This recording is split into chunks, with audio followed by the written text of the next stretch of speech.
Fui el fotógrafo oficial encargado de documentar el proyecto de investigación de la Sábana Santa de Turín.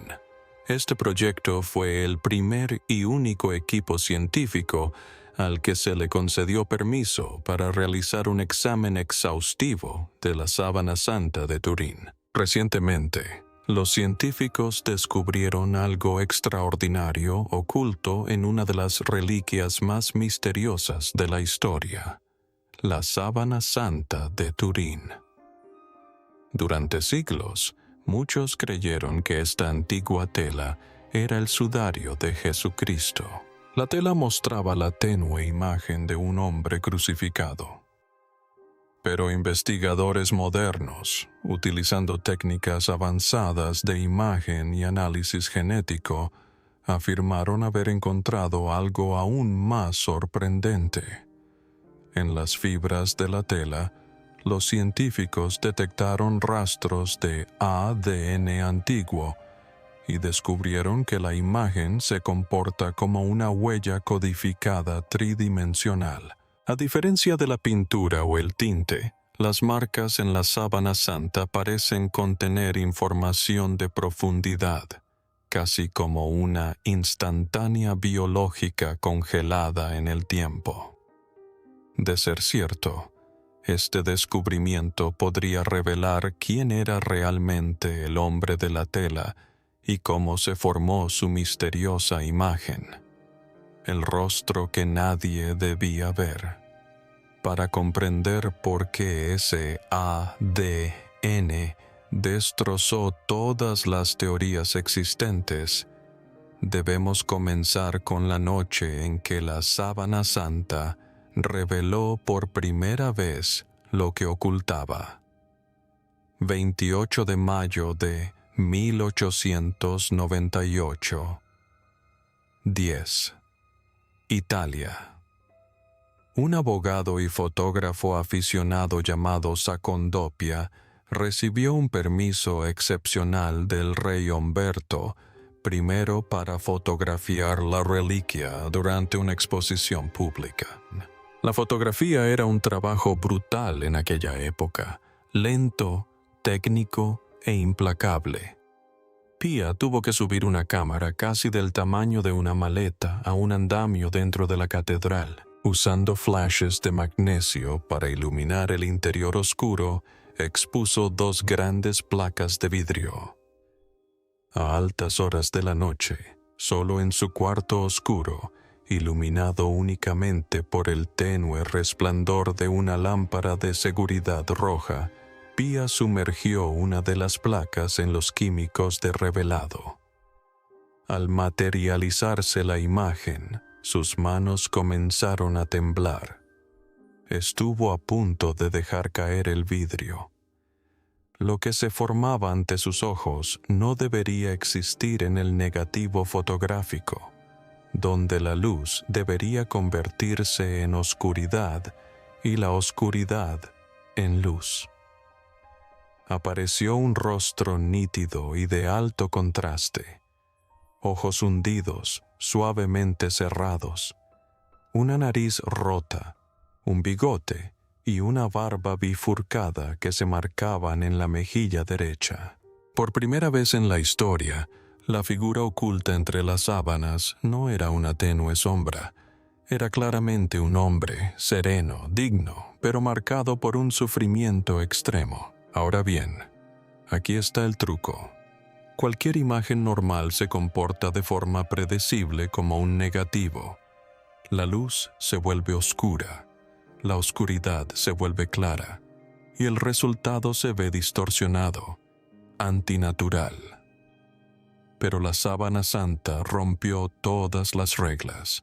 Fotografiada como un negativo, parecía una fotografía auténtica de un ser humano real. Lo que el ojo humano ve en la tela ya es un negativo. ¿Quién en la Edad Media entendía de fotografía 800 años antes de que existiera la cámara? ¿Quién podía crear una imagen negativa e impecable sin forma de ver, comprobar o confirmar el resultado? Nadie. El ojo humano no puede ver el mundo en negativo, y mucho menos reproducirlo con un control preciso de la luz y la sombra. Ningún artista, ningún científico, ningún erudito de la época poseía el conocimiento para siquiera concebir tal cosa, y mucho menos para ejecutarla a la perfección sobre un trozo de lino. Esta fue la primera grieta en el muro del escepticismo. La sábana santa no se comportaba como una pintura, se comportaba como una placa fotográfica que capturaba un instante en el tiempo, y esa constatación provocó un temblor en todas las disciplinas que luego tocarían esta tela. Si esto ya te está enganchando, suscríbete porque el ADN era solo la mitad del secreto. La otra mitad es algo que nadie vio venir. Pero esa fotografía, eso fue solo el calentamiento. La verdadera bomba se escondía en el polvo. Y cuando finalmente la descifraron, incluso los escépticos se quedaron mudos. El ADN, que no debería existir.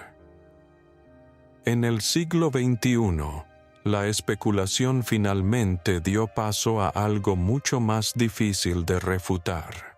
Genética, física de altas energías, espectroscopia, análisis molecular forense. Los científicos dejaron de ver la sábana santa como una reliquia sagrada y comenzaron a examinarla como la escena de un crimen, una bóveda de datos biológicos que guardaba silenciosamente 2000 años de historia. En 2015, el equipo de genetistas y biólogos del profesor Barca obtuvo un acceso sin precedentes a la reliquia. Su misión no era descubrir el ADN de Dios. La ciencia no tiene un marco conceptual para describir cómo sería tal evidencia. Su objetivo era reconstruir la historia de la tela misma. ¿Dónde había viajado? ¿Quién la había manipulado? ¿Qué manos la habían llevado a través de los siglos? Utilizando dispositivos de microvacío estériles equipados con filtros ultrafinos, recolectaron polvo microscópico, polen y fragmentos orgánicos de las profundidades entre los hilos de la urdimbre y la trama, áreas donde el material antiguo puede permanecer atrapado durante miles de años. Y aquí está la clave. Se centran específicamente en el ADN mitocondrial, y por una razón crucial. A diferencia del ADN nuclear, el ADN mitocondrial existe en cientos de copias por célula. Se hereda exclusivamente por vía materna y perdura mucho más tiempo en materiales antiguos. Es, básicamente, un GPS biológico, un marcador fiable y robusto del origen geográfico, el movimiento de poblaciones y la migración humana. Si alguna información genética hubiera sobrevivido en esas fibras durante 2 milenios, esta era la técnica que la habría revelado. Durante semanas, las computadoras trabajaron sin descanso decodificando millones de secuencias de nucleótidos y comparándolas con bases de datos genómicas globales que representan a poblaciones de todo el planeta.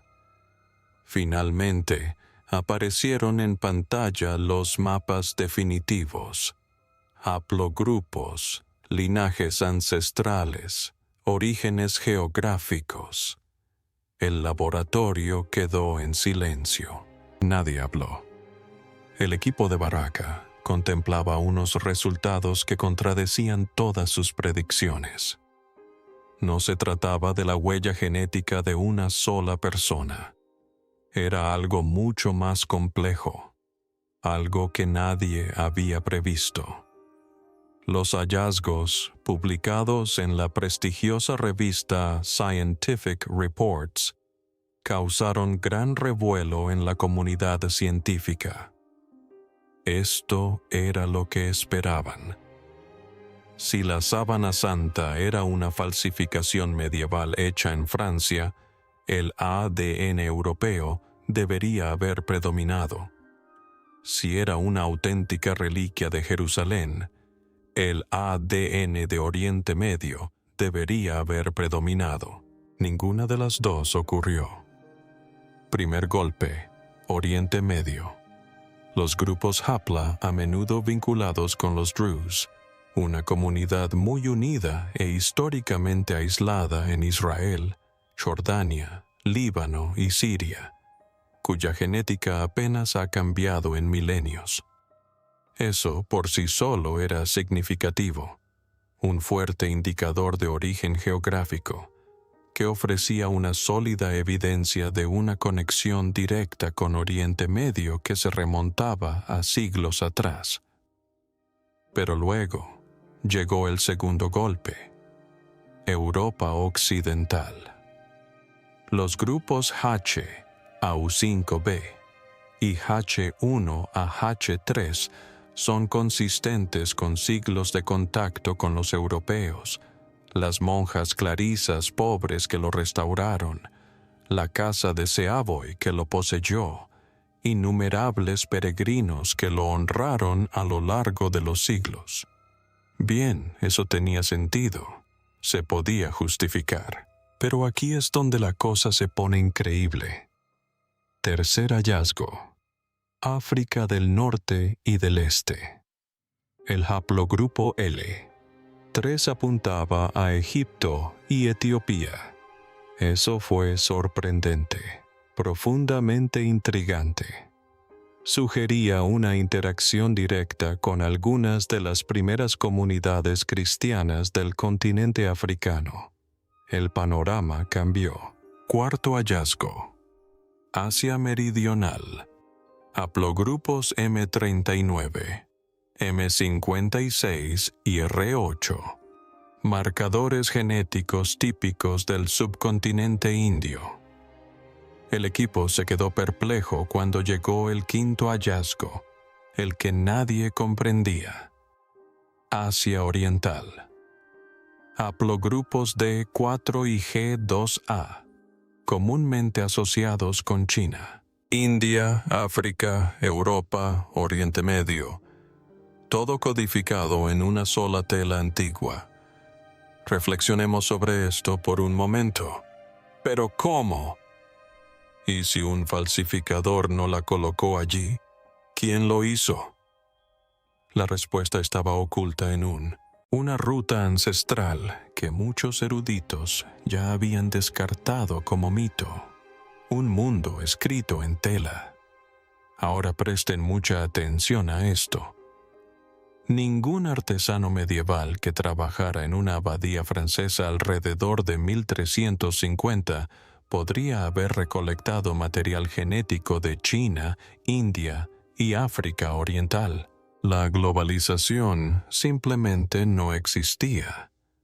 Los viajes de larga distancia ocurrían, pero no a una escala lo suficientemente grande como para dejar huellas genéticas tan extendidas en un solo trozo de tela. Tampoco podría una persona así haber plantado deliberadamente esas huellas de una manera que engañara a los genetistas 600 años después. El ADN descubierto en la sábana santa no es contaminación aleatoria, es una memoria biológica compartida. Pero aquí está el giro. Cuando Vara cartografió los datos geográficamente, el misterio se hizo aún más profundo. La distribución de los marcadores genéticos coincidía con sorprendente precisión a lo largo de la ruta de Mandelión, el antiguo camino que los eruditos habían descartado durante mucho tiempo como leyenda. Según los primeros registros bizantinos, sirios y árabes, La sábana santa estaba doblada, de modo que solo el rostro permanecía visible, una forma llamada tetradiplín, y se exhibía dentro de un marco especial. Esta reliquia no permaneció en un solo lugar y definitivamente no comenzó su viaje en Europa. Su viaje comenzó en Jerusalén. De allí se trasladó a Edesa en el siglo II, donde la sábana santa permaneció oculta dentro de las murallas de la ciudad durante siglos. Y aquí es donde se vuelve fascinante. Edesa se encontraba en uno de los cruces de caminos más importantes del mundo antiguo, la Gran Ruta de la Seda. Caravanas procedentes de China cargadas de seda, mercaderes de la India que transportaban especias y diplomáticos persas, comerciantes árabes, peregrinos de todos los rincones del mundo conocido. Muchos de ellos acudieron a honrar la imagen que se creía protectora de Edesa. Se acercaron, besaron su cubierta, tocaron la tela y con cada encuentro, rastros microscópicos, células de la piel, fragmentos de cabello, gotas de sudor se depositaron en la tela capa a capa, siglo tras siglo, el ADN de todo el mundo antiguo acumulándose en su superficie como polvo invisible. El viaje no terminó ahí. De Edesa a Constantinopla en el año 944 d.C., la mayor megaciudad del mundo antiguo, donde se reunían personas de todas las razas y culturas. Luego, en 1204, durante la Cuarta Cruzada, la ciudad fue saqueada violentamente. La sábana santa desapareció. Reapareció en Atenas alrededor de 1205, pasó por manos de caballeros franceses y finalmente resurgió en Francia alrededor de 1353 en posesión del caballero Jawad Desi. Y es aquí donde la evidencia genética asesta un duro golpe a la teoría de la falsificación medieval. El ADN en la sábana santa no es ruido aleatorio. Es una huella geográfica que ningún falsificador podría haber producido. Polvo de sandalias, túnicas y manos dejadas por innumerables personas que estuvieron frente a este rostro a lo largo de muchos siglos. Un rastro biológico que se extiende a lo largo de 2000 años de contacto humano. Pero la genética era solo la mitad del código oculto. La otra mitad estaba escrita en plantas y apuntaba directamente a la escena de un crimen. Polen, sangre y una corona de espinas. El profesor Avinoam Danan, un distinguido botánico israelí de la Universidad Hebrea de Jerusalén, y el científico forense suizo Max Frey analizaron de forma independiente los granos de polen atrapados en lo profundo de las fibras de lino. Cuando Danine vio los resultados completos, supo que las consecuencias serían enormes. Se identificaron, catalogaron y cartografiaron 58 especies de plantas diferentes. 17 de ellas eran autóctonas de Europa, como se esperaba tras siglos de contacto con los europeos.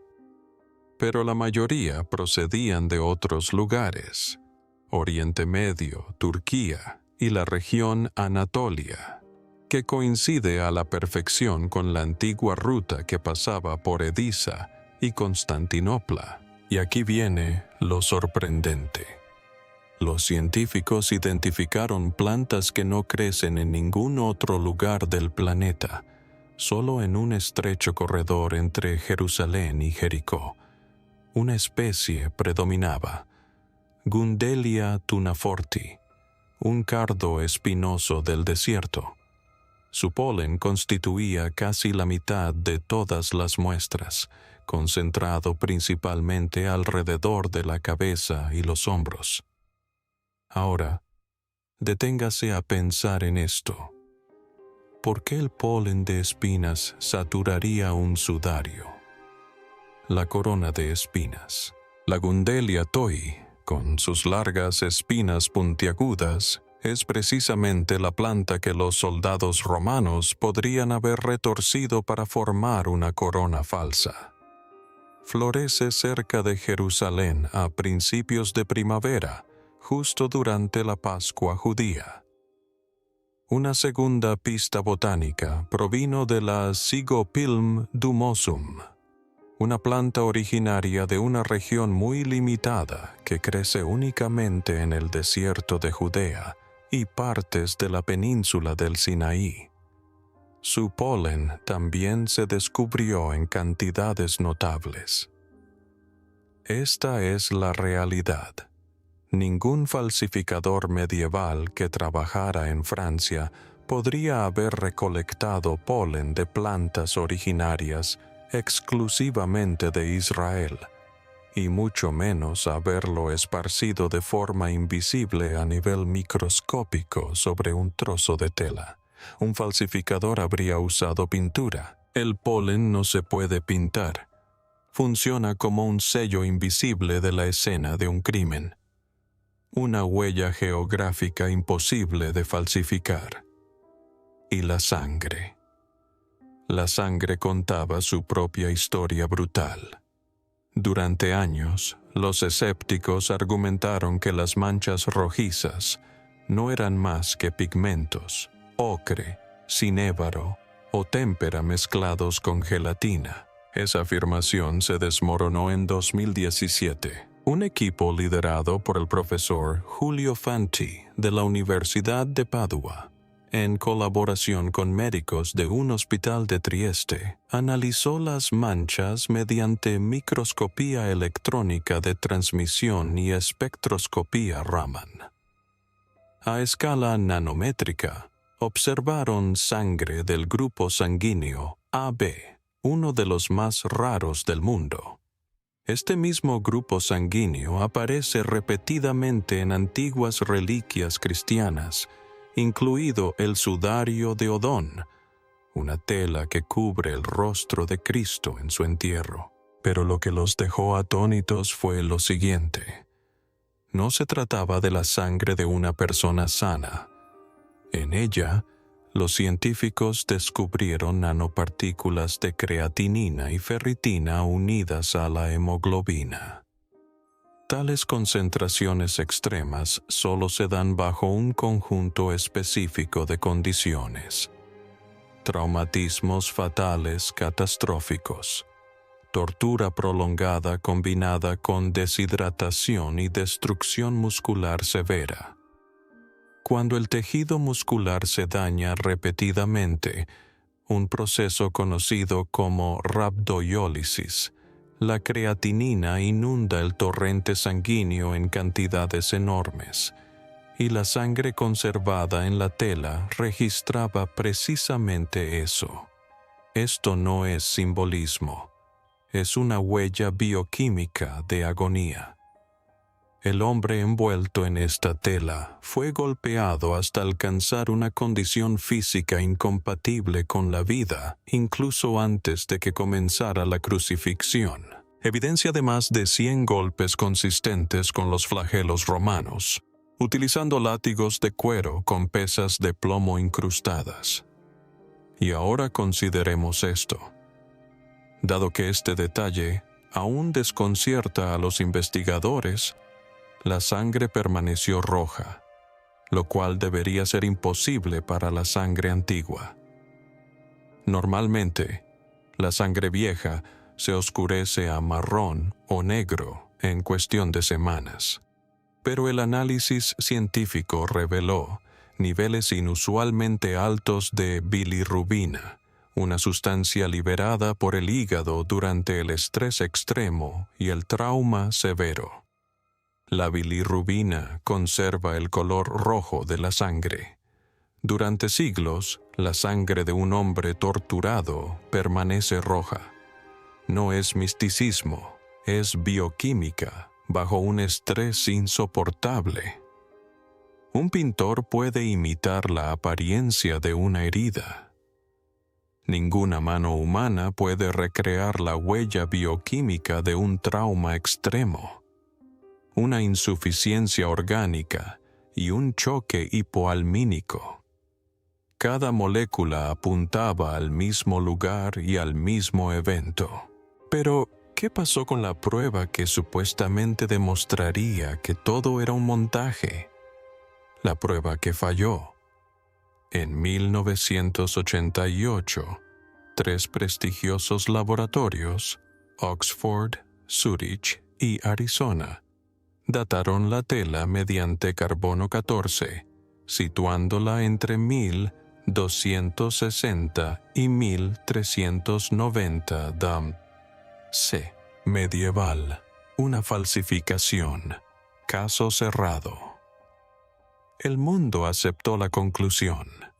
Incluso la Iglesia Católica se retractó, refiriéndose a la sábana santa como un icono en lugar de una reliquia auténtica. Pero esperen, porque la ciencia nunca se detiene. 3 décadas después, los investigadores descubrieron dónde se había producido el error crucial. Y el problema no era la tecnología.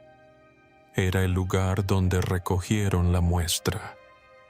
En 1988, se cortó un diminuto trozo de tela, no más grande que un sello postal, del borde mismo de la sábana santa.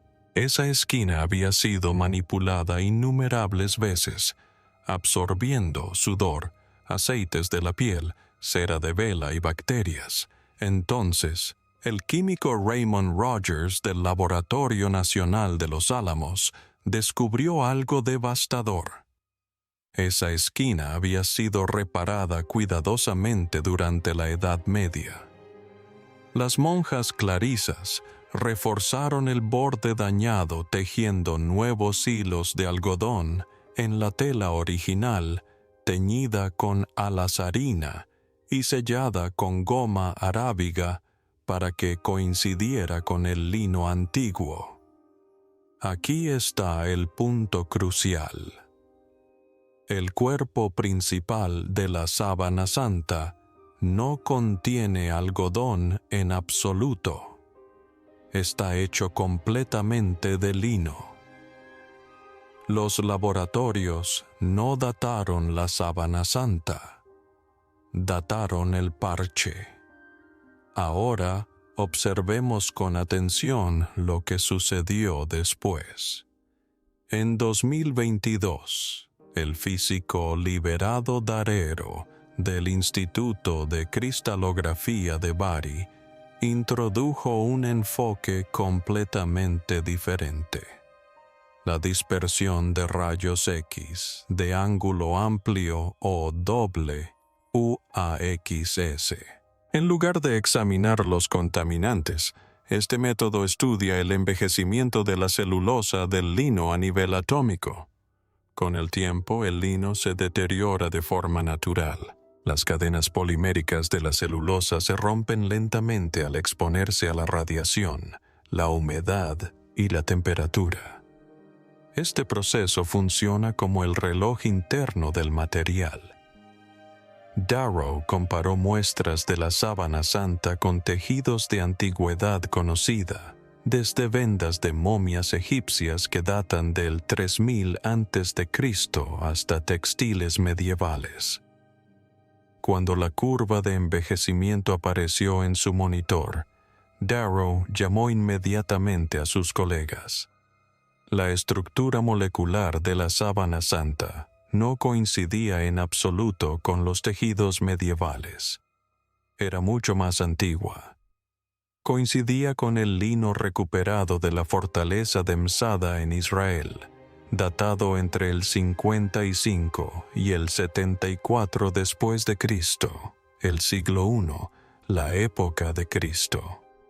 En 1988, la ciencia desestimó el milagro.